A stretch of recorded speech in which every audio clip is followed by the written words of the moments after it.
Hello friends, भाई बहन, mummy blogs में सभी का स्वागत करती हूँ। उम्मीद करती हूँ अच्छे हेल्थ में होगे, अपने परिवार का ख्याल भी रखते होगे। तो यहाँ राधिका की मम्मी देना चाहती है अपने हस्बैंड को डिवोर्स, और उन्होंने फाइल कर दिया है, डिवोर्स पेपर में साइन भी कर दिया है। और यहाँ पे समर को थमा के वो बोल रही है कि जाओ जाके राधिका के पापा को ये डिवोर्स पेपर दे के आओ।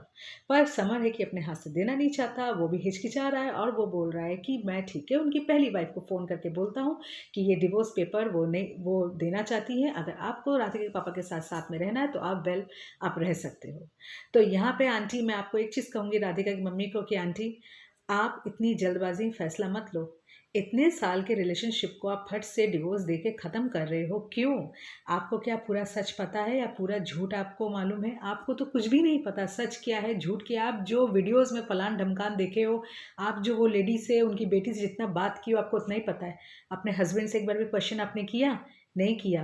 आप उनको बुलाओ, राधिका के पापा को बुलाओ, उस आंटी को बुलाओ, उनकी बेटी को, राधिका और आप लोग सब एक रूम में बैठ के पहले आप लोग बात करो। उसके बाद सब सामने आने के बाद आप फैसला करो कि आपको क्या करना है। पर प्लीज़ उस रूम में समर को या समर के रिलेटेड किसी को भी मत रखना।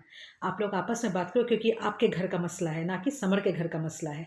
और दूसरी बात है, समर कैसे पूछ रहा है आपसे कि ये आप जो फैसला ले रहे हो डिवोर्स का, तो इसमें राधिका कहाँ रहेगी, आपका राधिका का क्या होगा? और आप झट से बोल दिए राधिका मेरे साथ रहेगी। तो राधिका आपके साथ भी क्यों रहेगी आंटी? राधिका तो समर की बीवी है, उसने तो अभी तक समर को डिवोर्स नहीं दिया। तो समर को तो ये बात पूछना नहीं चाहिए कि राधिका कहाँ रहेगी, क्योंकि राधिका का रहने का रिस्पॉन्सिबिलिटी पूरा समर का बनता है।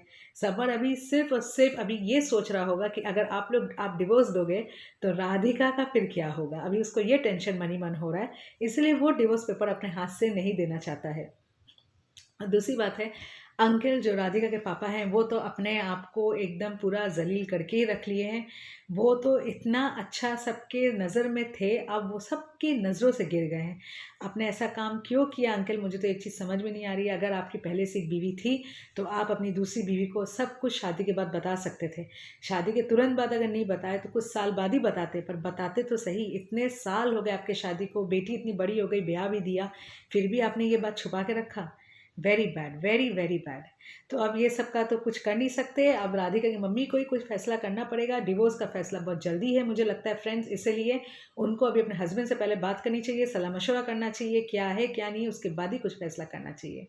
बस मैं इतना ही सलाह देना चाहूँगी, क्योंकि उससे ज़्यादा मैं सलाह को देने लायक हूँ नहीं, क्योंकि ये लोग इतने बड़े हैं, इतने बुजुर्ग हैं कि इनको मेरी सलाह, मैं उनके सामने बहुत छोटी हूँ।